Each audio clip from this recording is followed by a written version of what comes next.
আচ্ছা, তোমরা কি জানো নাটের গুরু মানে কি? আমার বড় ভাই আমার নাম দিয়েছে নাটের গুরু।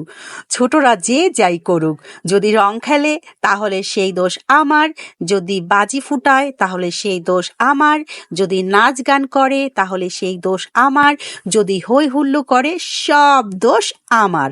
তাই আমার নাম দিয়েছে নাটের গুরু। আসসালামু আলাইকুম, আমি রুনা জামান। প্রতিদিনের মতো আজকেও একটি ব্লগ ভিডিও নিয়ে হাজির হলাম। আশা করি তোমরা সবাই অনেক ভালো আছো, আমিও ভালো আছি আলহামদুলিল্লাহ। আজকে হচ্ছে বউ ভাত।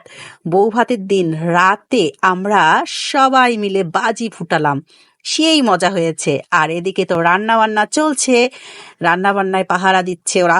আর আমরা এই যে রং খেলবো জন্য সবগুলো চলে আসলাম উঠানের মধ্যে। আমাদের খুব ছোট্ট উঠান, পিছনের দিকে আর কি। এখানে সবাই মিলে রং খেলছে। বিয়ে বাড়িতে আসলে এই মজাগুলোই মনে থাকে সবার আর কি মনে থাকে এই আনন্দগুলোই। এরা সবাই রং খেলছে, এটাকে আবার অনেকেই খারাপভাবে নেবেন না, কারণ এটা শুধুই আনন্দ আর কিছুই না। তারপর সবাই গোসল টোসল করে পরিপাটি হয়ে খাওয়া দাওয়ায় চলে আসলো। খাবার এখানে বউ ভাতের দিন আসলে খাবার ছাড়া আর অন্য কিছুই হয় না। আমাদের কিন্তু হলুদের দিন রং খেলার কথা ছিল, সেদিনও সময় হলো না। তারপর বিয়ের দিন সকালে রং খেলার কথা ছিল, সেদিনও হলো না। শেষ পর্যন্ত বউ ভাতের দিন আমরা সবাই রং খেললাম। খেলে গা গোছল দিয়ে সবাই পরিপাটি হয়ে খেতে বসে গেল। তারপর চলে আসবে একটু পরেই অবশ্য মেয়ে পক্ষ চলে আসবে। এদিকে বাচ্চা কাচ্চারা বসেছে রিসিপশনের এখানে। আমাদের বাসাতেই অবশ্য, কোনো কমিউনিটি সেন্টারে না, বাসাতেই এই আয়োজন করা হয়েছে। এই যে আমার ভাবিরা সব, আমার ফুপু, আমার হচ্ছে বড় ফুপু। ফুপু অবশ্য ক্যামেরার সামনে আসতে চাচ্ছিল না, তারপরও বললাম যে না, আমার ক্যামেরা একটু আমি রাখবো। যাই হোক, একটু ভিডিও করে আবার এই ঘুরে ফিরে খাওয়া দাওয়া, শুধুই খাওয়া দাওয়া, বারবার এই খাওয়া দাওয়ারই ভিডিও হচ্ছিল। তারপরে যে মেয়ে পক্ষ চলে এসেছে, এখন মেয়ে পক্ষরা খাচ্ছে, আমরা সবাই দেখছি। ঋত্বি তো মহা খুশি, মানে আমাদের বৌমা ঋত্বি, ওর বাবার বাড়ির লোক এসেছে এই জন্য মহা খুশি। আর একটা কথা, ঋত্বিকে কিন্তু আমরা পার্লারে সাজাইনি, আমরাই সাজিয়েছি। আমরা কোনোটাতেই আসলে কম না, সব কিছুই জানি।